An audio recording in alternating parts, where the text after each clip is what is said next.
The city never sleeps, they say. But Ethan Cole had stopped sleeping long before the city demanded it. From the 48th floor of the Apex Tower, Manhattan glittered beneath him like a circuit board, organized, predictable, controllable. His reflection in the floor-to-ceiling windows showed a man who'd aged gracefully into power, salt and pepper hair, a jawline that still turned heads in boardrooms, and eyes that had forgotten how to soften. He'd built empires. Commanded thousands. Changed industries. But he couldn't remember the last time he'd felt anything that mattered. Mr. Cole, the investors are waiting in conference room A. Laura Chen, his executive assistant, appeared in the doorway with her tablet and that efficient smile she'd perfected over 6 years of service. She filtered his world down to what was essential: quarterly reports, strategic acquisitions, and absolutely nothing that required him to feel. "Tell them 5 minutes," Ethan said, adjusting his cufflinks. The presentation lasted 43 minutes. Ethan spoke with the precision of a surgeon, each slide building toward an inevitable conclusion: growth, expansion, dominance. The investors nodded along, their faces reflecting the glow of projected success. Then his phone vibrated. He ignored it. Professionals didn't answer calls during presentations. It vibrated again. And again. Laura's face appeared in the conference room doorway, pale and uncertain, an expression he'd never seen on her. She mouthed something: emergency. Ethan excused himself with practiced grace, stepping into the hallway where the afternoon sun cut sharp shadows across the floor. "This better be." "It's St. Helena's Medical Center," Laura said quietly. "They've called 4 times. A Dr. Rachel Lynn. She says it's urgent and personal." Personal. The word landed like a stone in still water. Ethan took the phone, his thumb hovering over the callback button. He pressed dial. "St. Helena's Medical Center, Dr. Lynn speaking. This is Ethan Cole. You called." A pause. Then a woman's voice, professional but weighted: "Mr. Cole, thank you for calling back. I'm an attending physician in our maternity ward. I'm calling regarding Clara Monroe." The hallway tilted slightly. "What about her?" "She was admitted early this morning with premature labor at 31 weeks. She delivered a baby boy approximately 2 hours ago." Another pause, heavier this time. "Mr. Cole, she listed you as the father." The words arrived in sequence but refused to form meaning. "Baby. Father. Clara." "That's not possible," he said, his voice distant even to his own ears. "We've been divorced for 7 months. I understand this is unexpected. But Ms. Monroe was quite clear about the information, and she's asking to see you. The baby is currently in our neonatal intensive care unit. He's stable but will need to remain here for observation." Ethan's mind raced through calculations, dates, impossibilities. 7 months since the divorce. But there'd been that night, God, he tried not to think about it, after his father's funeral. Clara had come to the house. They'd shared a bottle of wine. Talked about his father, about regrets, about all the things they'd never said when it mattered. They'd ended up in bed, not out of passion but out of something older and sadder, the muscle memory of having once been each other's home. She'd left before dawn. Neither of them had mentioned it again. "Mr. Cole. Are you still there?" "What room?" "4th floor, maternity ward. Room 417. He ended the call without saying goodbye. Laura was watching him with careful concern. "Sir, the investors. Cancel the rest of my day." He was already walking toward the elevator. "Tell them there's a family emergency." "You don't have family in the city," Laura said quietly. The elevator doors opened. Ethan stepped inside. "Apparently," he said, "I do." The drive to St. Helena's took 23 minutes through traffic that seemed designed to test his sanity. Rain had started to fall, light and persistent, turning the city into a watercolor. A baby. His baby. Maybe. The hospital lobby smelled like antiseptic and flowers.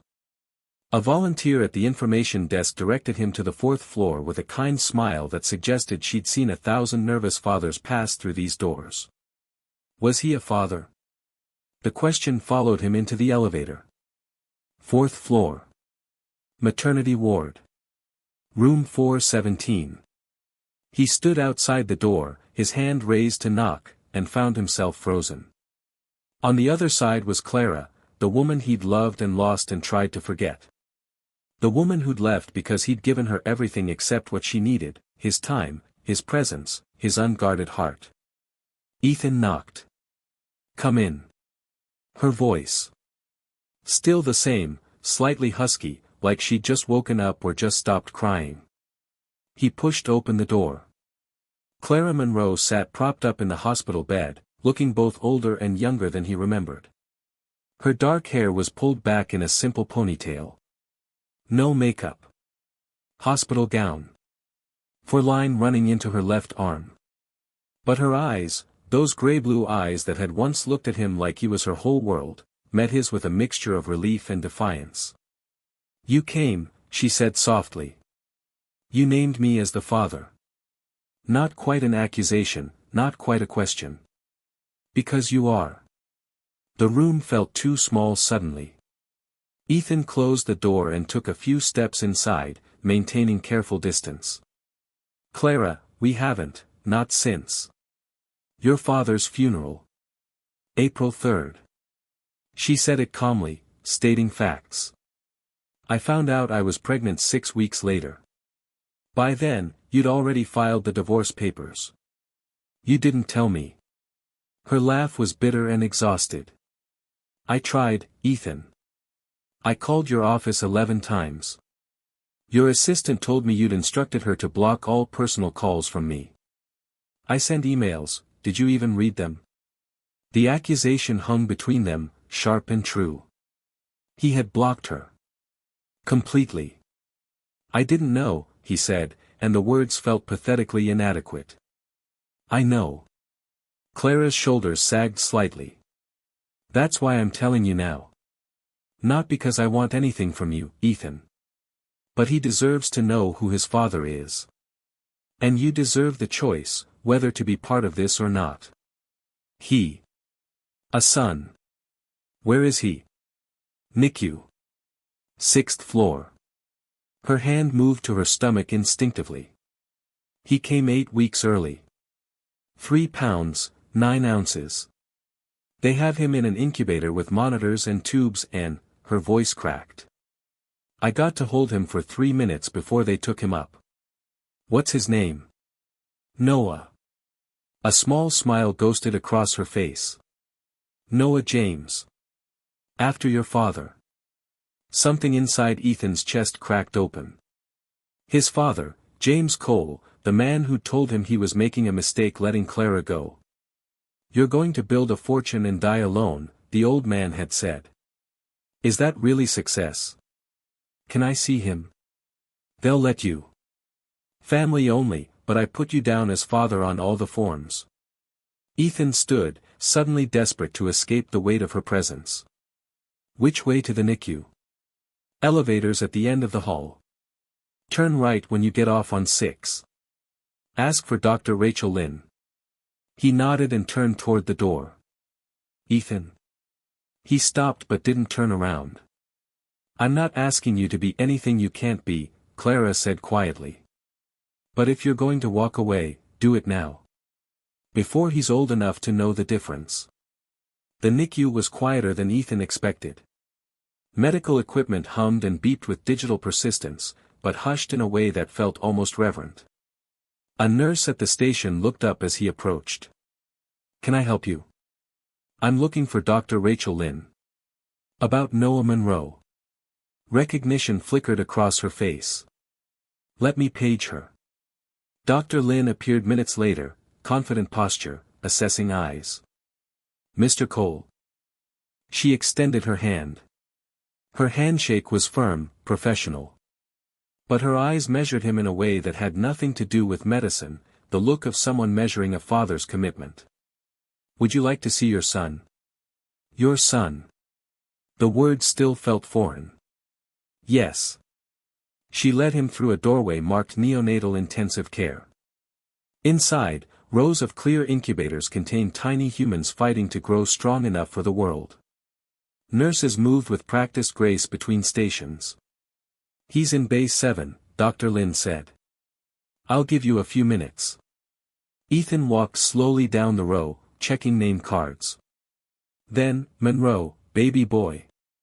He stopped. Inside the incubator lay a child so small he looked like he'd been sketched rather than fully drawn.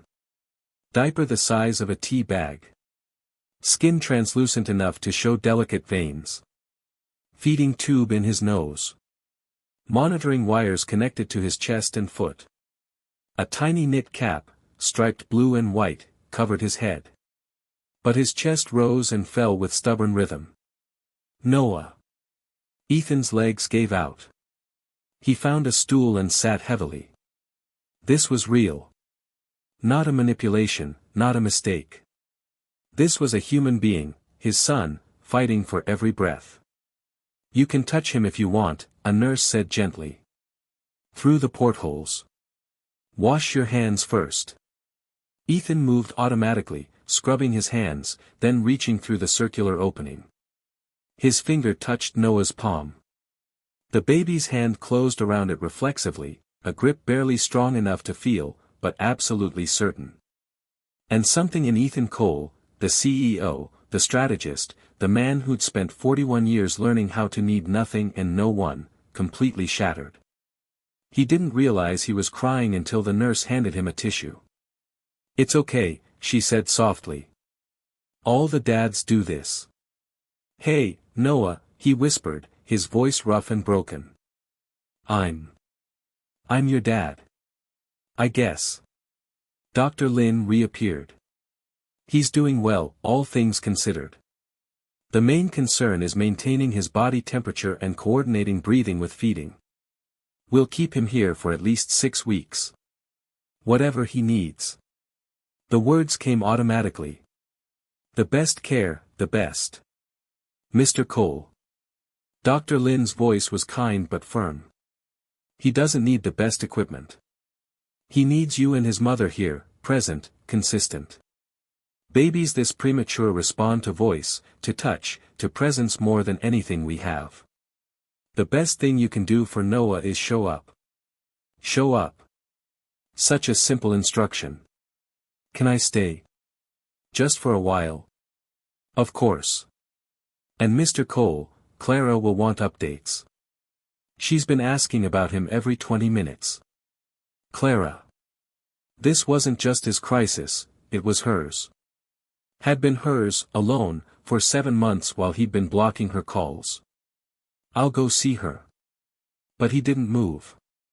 His finger was still caught in Noah's grip. You can come back anytime, the nurse said gently. He'll be here. Ethan carefully extracted his finger, memorized the tiny face, then forced himself to walk away. The elevator ride back to the 4th floor felt like descending from one reality into another. He knocked again on 417, softer this time. Come in. Clara was sitting up now, had managed to brush her hair. The defiance from earlier had been replaced by naked anxiety. Well, she asked. He's beautiful. Ethan's voice caught. Impossibly small, but beautiful.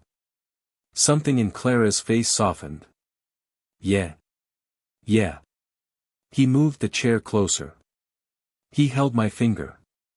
I know it's just a reflex, but... It's not just a reflex. Clara smiled, really smiled. That's him saying hello. They sat in silence, bound by this new reality. I tried to reach you, Clara said finally. In June, when I was 12 weeks. Your secretary told me you'd given explicit instructions not to be contacted by me.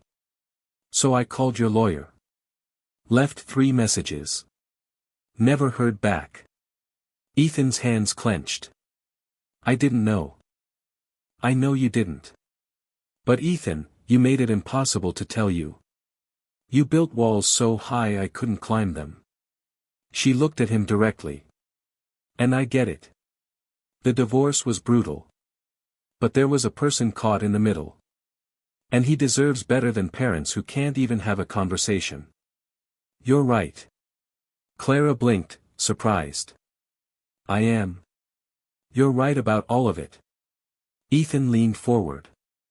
I did build walls. The divorce was chaos, emotions everywhere, nothing I could fix. So I shut it down. Threw myself into work because at least there, I understood the rules. And now? Now there's a child in an incubator upstairs who doesn't care about my rules. And there's you, telling me I have a choice, walk away now or commit to being present. He looked up at her. Clara, I don't know how to be present. I've spent 20 years building a company by delegating everything that matters. So learn, Clara said simply. You built a tech empire from nothing. Surely you can figure out how to show up for your own son. Our son. She nodded slowly. Our son. A nurse appeared. Ms. Monroe, I need to check your vitals. Ethan stood. I should go. Let you rest. Are you coming back? The question was careful, not quite vulnerable. He thought about Noah's hand closing around his finger. About Dr. Lin saying the baby needed presence more than equipment. Tomorrow morning, he said. I'll bring coffee, you still take it black. With 1 sugar now. Doctor's orders. 1 sugar. Got it. He walked to the door, then paused. Clara. I'm sorry. For blocking you. For making it impossible to reach me. For all of it. She was quiet for a long moment. Then, thank you for coming today. That's a start. Over the next 5 days, Ethan Cole learned what presence actually meant. It meant arriving at 7 a.m. and staying until 8 p.m. It meant sitting beside Noah's incubator reading reports out loud because nurses said preemies responded to parents' voices. It meant learning to change a diaper the size of a business card while navigating wires and tubes. It meant watching Clara pump breast milk every 3 hours, discussing ounces like they were the most important metrics in the world, because they were. It meant bringing her real food and having actual conversations, carefully navigating around the landmines of their shared history. It meant canceling the Singapore trip, delegating the merger, and sending Laura increasingly apologetic emails about the empire he was temporarily abandoning. And it meant sitting beside Clara in the NICU at 2 a.m. on the 3rd night when Noah's oxygen saturation dropped to 84% and alarms screamed and all they could do was hold each other and pray. His sats are climbing, a nurse named Patricia said calmly. 89, 92. 95, there we go. Clara's grip on Ethan's hand loosened slightly, though she didn't let go completely. What happened? Clara asked, voice shaking. Sometimes preemies forget to breathe. His brain is still developing automatic responses. We gave him a little stimulation. It's called apnea of prematurity, very common at his age. Is he okay? He's fine. See? Heart rate steady, oxygen good. After Patricia left, they stood watching Noah's chest rise and fall. I can't do this, Clara whispered. Yes, you can. No, I mean, I can't do this alone. When they discharge him, I'll be alone with him at home, and what if he stops breathing and I don't notice? You won't be alone. She looked up at him, tears streaming. Ethan, you have a company to run. You can't just. I can. Clara, when Noah comes home, wherever home is, I'll be there. You won't be doing this alone. You say that now.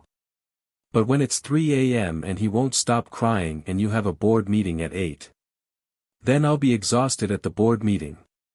He caught her gaze. I'm not saying I'll be perfect. I'm going to screw up. But I will be there. That's the one thing I can promise. Clara studied his face, searching for cracks. What about Singapore? Sarah's handling it. Singapore will still be there when Noah's stronger. Your investors won't like that. My investors can deal with it. He said it firmly, surprised by how little he cared. Clara, I spent 20 years building a company. If it all disappeared tomorrow, I'd be upset for maybe a week. But if I lose this, he gestured at Noah. If I lose the chance to know my son because I was too busy managing projections, I don't come back from that. She was crying harder now, and Ethan pulled her into an embrace she didn't resist.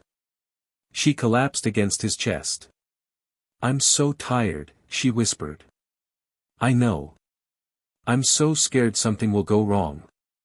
Me too. They stood like that, watched over by Noah's steady heart monitor. Two people who'd failed at marriage learning how to be parents together. The crisis came on day 6, at 3:47 in the afternoon. One moment, everything was fine. The next, alarms screamed and nurses materialized and someone was saying, bradycardia, and someone else was saying, crash cart. What's happening? Ethan heard himself asking. Dr. Lin appeared, moving fast. His heart rate dropped. We're stimulating him now. Clara burst through the doors, face white. I heard the alarms. We need to intubate, Dr. Lin said. His breathing isn't strong enough. Mr. Cole, Ms. Monroe, I need you to step outside. No, Clara said. Ms. Monroe. I'm not leaving him. Clara. Ethan took her arm gently. Let them work. Patricia finally guided Clara out. They sat on the couch, both staring at the doorway. This is my fault, Clara said, voice flat. I knew something felt wrong this morning. His color was off. I should have said something. Clara, no. I knew. And I told myself I was being paranoid. Ethan wanted to argue. But he'd learned over the past 6 days that sometimes logic wasn't what someone needed. We're both here, he said instead. Whatever happens, we're both here. They waited. Minutes stretched like hours. The clock ticked with mechanical indifference. Ethan found his hands clasped together, pressed against his mouth, and realized he was praying. Please. Please. Please. Mr. Cole.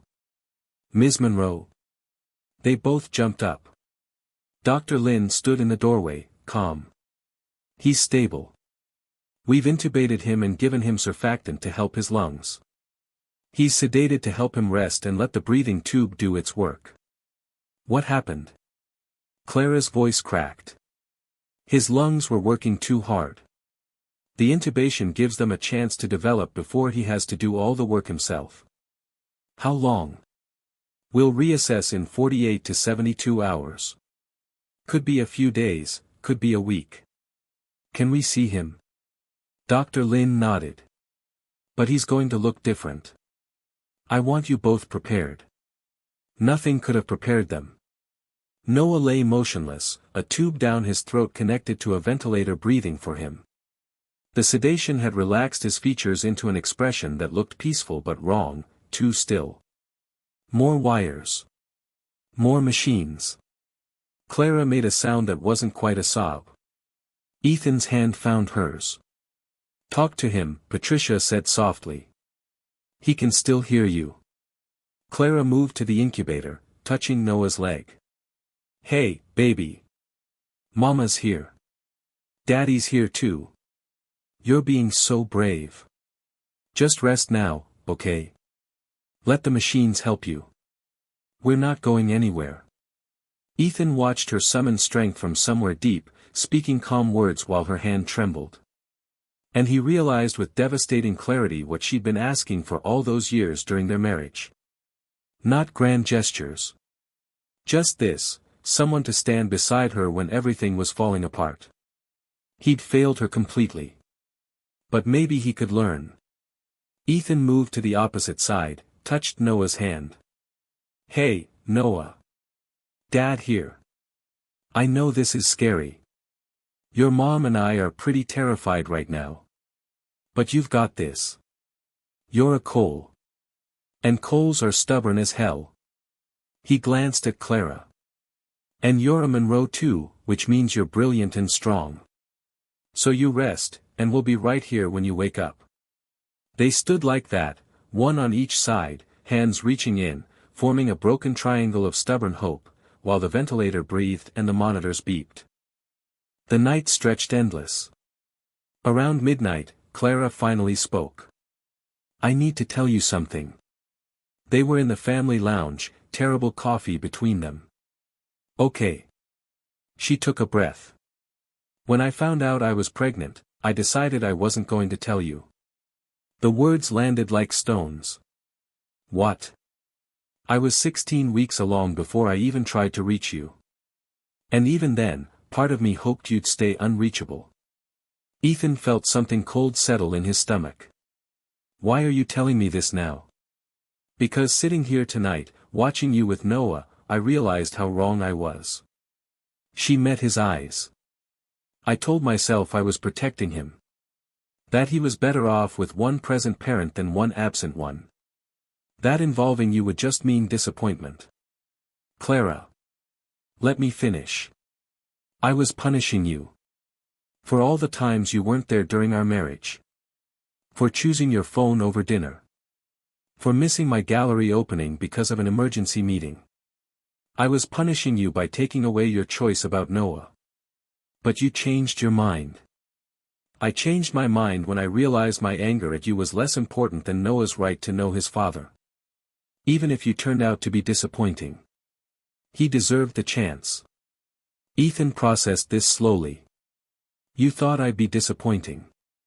I thought you'd try for a few weeks and then drift away when work got busy. I thought, her voice cracked. I thought you'd break his heart the way you broke mine. The assessment was brutal and fair. I don't blame you for thinking that, Ethan said quietly. It's exactly what I did to you. My mother stopped asking me to family dinners. My father died thinking I cared more about market share. You left because I gave you no choice. So what's different now? Ethan looked toward the NICU. Honest answer. I don't know if it will last. I don't know if I'm capable of consistent presence. I've spent 20 years training myself to prioritize work. Then why are you still here? Because for the first time in my life, walking away feels worse than staying. Every other time, I told myself they'd be fine without me. Better off, even. He stood, paced to the window. But Noah didn't ask for any of this.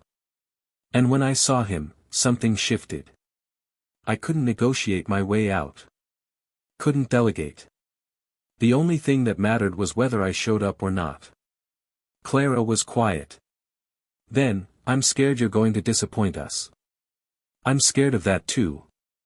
But you're staying anyway. I'm staying anyway. She nodded slowly. Okay. But Ethan, if you stay, you have to really stay. Not just during crises. You have to stay for boring nights and repetitive routines and moments when there's no emergency, just the slow work of being present day after day. I know. Do you? Because I need to know that if I let you in, really in, you're not going to vanish the first time your company has a crisis. Ethan turned to face her. I can't promise I'll be perfect. I'll probably struggle. Probably have moments where my instinct is to run back to work. But Clara, I promise you this, I won't vanish. Even if I screw up, I will keep showing up. That's the one thing I can promise. She held his gaze, searching. Finally, she nodded. Okay. Then we try. For Noah. We figure out how to co-parent. No anger, Ethan agreed. Well, maybe some anger. We're human. A ghost of a smile. But we communicate. Honestly. Even when it's hard. Deal. They shook hands, almost comically, then both laughed, sharp, exhausted laughs that broke some of the tension. It wasn't reconciliation. But it was something, a fragile agreement to try. Patricia appeared. Noah's doing well. Oxygen levels steady. Dr. Lin wants to let him rest through the night. You two should sleep. Clara looked at Ethan. Do you want to go home? He thought about his penthouse, the silence of living alone. Do you? No. Then I'll stay if you stay. Dawn arrived with shift changes and morning rounds. Ethan woke with a stiff neck. Clara was already by the window with coffee, watching the city emerge from night. Morning, he said. She turned, offered a tired smile. Morning. Patricia came by. Noah had a stable night. They're weaning him off sedation today. That's good. That's very good. It means his lungs are responding. His phone buzzed. Laura.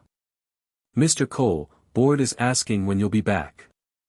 Singapore delegation rescheduled for next week.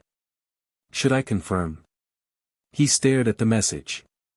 A week ago, this would have been paramount. Now it felt like someone asking about a life he used to live. Tell the board I'll be back when I'm back. Cancel Singapore. Anything critical goes to Sarah. I'm unavailable for in-person meetings indefinitely. He hit send. Work? Clara asked. Work can wait. Ethan, you don't have to. Yes, I do. You were right about everything. If I'm going to do this, really do this, then work has to take second place. Dr. Lin appeared. Good morning. Noah's response to ventilator support has been excellent. We're starting to wean the sedation and see how he tolerates being awake with the tube. When can it come out? If all goes well, maybe 48 hours. He's moving in the right direction. They moved to Noah's incubator. Morning light made everything look softer. Hey, baby, Clara whispered. Mama's here. They're going to help you wake up today. Ethan touched Noah's other hand. Your mom's the best at this. I'm still learning. But I'm here, and I'm not going anywhere. Around 10 a.m., Noah's eyes started to flutter. He's waking up, Clara said. Patricia appeared, checking monitors. Okay, here we go. Noah, you're going to feel a tube. Don't fight it. Just breathe slow. But Noah did fight it. His tiny face scrunched in distress. It's okay, Patricia said calmly. This is normal. Talk to him. So they did. Clara sang softly. Ethan talked about nothing and everything. Slowly, Noah's distress eased. His breathing synchronized with the ventilator. And his eyes opened fully. Dark blue eyes focused on nothing and everything. Hi, Noah, Clara whispered, tears streaming. Hi, baby. I'm your mama. And that's your daddy. We're both here. Ethan felt his own eyes burning. This tiny human, fighting so hard to exist. I love you, he heard himself saying. I don't even know you yet, but I love you. And I'm going to do better. I promise. Clara looked at Ethan across the incubator, and something passed between them. Not romance, but recognition, they were in this together. Whatever their failures as partners, they were bound by this child.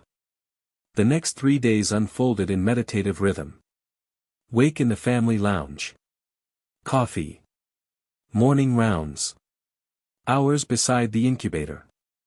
Small victories celebrated like acquisitions. Noah was extubated on day 9. He breathed on his own from the moment the tube came out. His oxygen levels stayed stable. Clara cried. Ethan laughed with relief bordering on hysteria. Can I hold him? Clara asked, voice trembling. Patricia checked with Dr. Lin, who nodded. Kangaroo care time. Dad, you'll get a turn too. They prepped Clara, hospital gown open in front, positioned in the rocking chair. Then Patricia carefully lifted Noah and placed him against Clara's bare chest. The transformation was immediate. Noah relaxed completely. His breathing steadied. And Clara absolutely melted. "Hi, baby," she whispered. "Mama's got you." 20 minutes later, it was Ethan's turn. Then Noah was against his chest. 3 pounds, 14 ounces of humanity, warm and alive in his. "Hey, Noah," he said softly. "This is weird for me too. I'm not naturally good at this, the closeness, the vulnerability. But I'm trying to learn. You deserve that." Noah made a small sound, and Ethan felt it vibrate against his chest. "I've got you. We've got you." Clara watched from a nearby chair. "You're good at that," she said quietly. "At what?" "Being present. When you actually try." 2 weeks later, Noah was thriving. 4 pounds, 6 ounces. Breathing room air. Taking bottles. Dr. Lin was talking about discharge in 2 to 3 weeks. But reality was approaching. "I need to talk to you about something," Clara said one afternoon. "My lease is up in 2 weeks." Ethan looked up. "Where are you thinking of moving?" "That's the problem. I lost the gallery job. Medical bills ate my savings. My sister offered me a place in Chicago, rent-free, help with the baby." "Chicago. 1,000 miles away. You're leaving." "I don't want to." "But Ethan, I'm broke. I have maybe $2,000 left. I can't afford New York." "So don't." She blinked. "Don't what?" "Don't leave. Stay in New York." He set aside his report. "My foundation has been looking for someone to run a new arts initiative. Community programs, gallery partnerships, emerging artist grants. You'd be perfect for it." Clara stared. "You're offering me a job." "I'm offering you the job you're qualified for." He leaned forward. "I'm not trying to manipulate you. I'm trying to give you a choice. Stay in New York, take a job you're good at, and we can co-parent without plane tickets. Or go to Chicago, and we'll make that work too. What about housing? I have a brownstone in Brooklyn Heights. Empty investment property. You could live there, rent-free until you're on your feet." "Ethan, that's too much. It's what Noah needs, 2 parents in the same city, able to co-parent effectively." He met her eyes. "I'm not asking you to get back together. I'm asking for the chance to be present in my son's life." Clara looked toward the NICU. "I need to think about it." "Of course. But Clara, I want you to take the job because you want it, not out of obligation. If Chicago makes more sense, we'll make that work." 3 days later, Clara accepted. "I checked with people in the arts community," she said. "They confirmed it's a real position. So I'm taking it. And the brownstone, temporarily." "But Ethan," she fixed him with a look. "This doesn't mean we're back together. It means we're co-parenting with proximity. That's all. Understood? And if you try to control me through the job or housing, I won't. I will move to Chicago so fast. Clara, I won't. I promise. This is about giving Noah the best chance." She studied him, then nodded. "Okay. Then thank you." They sat watching Noah sleep. "When can I see the brownstone?" Clara asked. "Whenever you want. I had a nursery set up. Yellow walls, natural light. Hope that's okay." Clara's eyes went soft. "You set up a nursery. Is that okay? Did I overstep?" "No, it's perfect. Thank you." Inside, through the window, they could see families moving through their lives, imperfect, beautiful, real. Noah James Cole came home on a Tuesday afternoon, exactly 5 weeks and 2 days after his unexpected arrival. The discharge process took hours, final exams, equipment training, paperwork. The NICU nurses gathered to say goodbye. "You've got this," Patricia said, hugging them both. Ethan carried Noah to the car in the infant carrier, 5 pounds, 12 ounces that suddenly felt impossibly fragile. Clara walked beside him, clutching discharge papers. The drive to Brooklyn Heights felt surreal. Ethan drove carefully, hyper-aware of every car, every pothole. Clara sat in back next to Noah's car seat, her hand hovering protectively near his head. The brownstone looked warm and welcoming, autumn sunlight cutting across the red brick facade, fallen leaves scattered on the front steps. Through the windows, Clara could see her familiar furniture mixed with pieces Ethan had provided. "Home," he said, parking carefully. Clara looked at the building, at Ethan, at Noah sleeping peacefully. "Home," she repeated, testing the word. They got Noah inside with the awkward coordination of new parents, too many bags, too much equipment, too much anxiety. But they managed. Up the front steps, through the door, into the hallway that smelled like fresh paint and possibility. "The nursery's upstairs," Ethan said. "First door on the right." They climbed carefully, Clara carrying Noah while Ethan managed the equipment. At the top of the stairs, Clara pushed open the nursery door and stopped. Sunlight poured through gauzy curtains, warming the yellow walls. A crib stood ready, monitoring equipment discreetly positioned nearby. A rocking chair, the same one from Clara's old apartment, sat by the window. And on the walls, framed in simple black frames, were some of Clara's paintings from early in their marriage. "You kept them," she whispered. "Of course I kept them. You're brilliant, Clara. I was never stupid enough to think otherwise. Just stupid enough to think success was more important than the person who created beauty."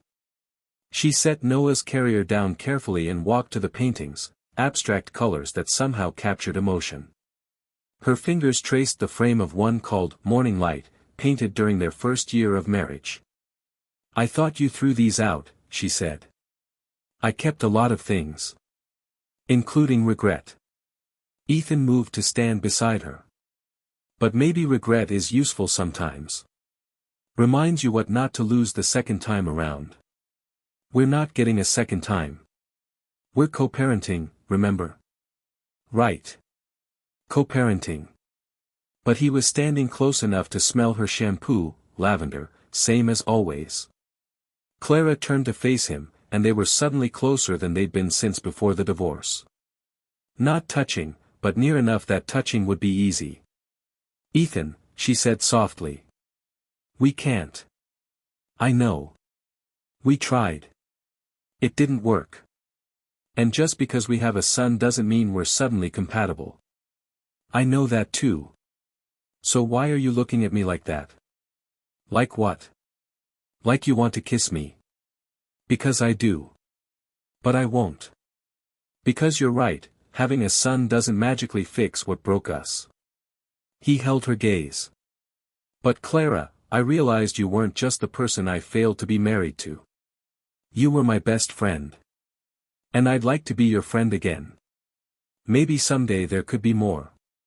Or maybe not. Maybe friendship is enough." "It should be enough," Clara said, but her voice wavered. Before she could continue, Noah made a small sound, not quite a cry, just a vocalization. They both moved automatically to the carrier, the moment broken but not forgotten. Ethan lifted Noah carefully. The baby blinked up at him with those dark blue eyes. "Welcome home, Noah," Ethan said softly. "This is where you live now. With your mom and me." He glanced at Clara. "Where will I be?" "There's a guest suite on the 3rd floor," Clara said. "If you want to stay sometimes. For night feedings." "I'd like that. Then stay. Tonight, at least. We'll figure out the rest as we go." They spent the evening learning how to be parents outside a hospital, figuring out schedules, navigating monitors, taking turns with bottles and diapers. It was mundane and extraordinary all at once. Around midnight, Clara found Ethan in the nursery, sitting in the rocking chair with Noah asleep on his chest. You should sleep, she said softly. In a minute. I'm just memorizing this. In case I wake up tomorrow and it's all been a dream. Clara sat on the floor beside the chair, her head resting against the armrest. It's real. He's real. We're real. Are we? We're something. I don't know what yet. But we're something. They sat in silence, the three of them, while the city slept and autumn gave way slowly to winter. Outside, Ethan Cole's empire continued without him. Inside this brownstone, a different kind of empire was being built, one breath, one bottle, one moment of presence at a time. 1 year later.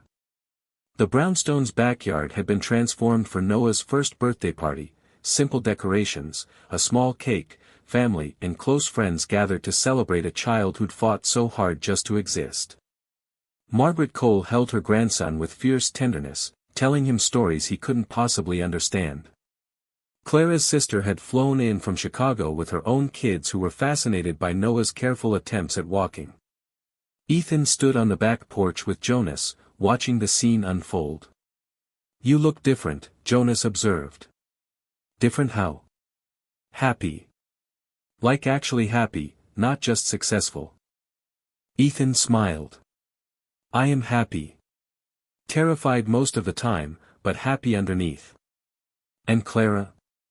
He glanced toward where Clara was cutting cake, laughing at something his mother had said. She'd flourished in the foundation role, had launched 3 major arts initiatives and been profiled in the Times. She was brilliant and exactly herself. We're friends, Ethan said. Really friends.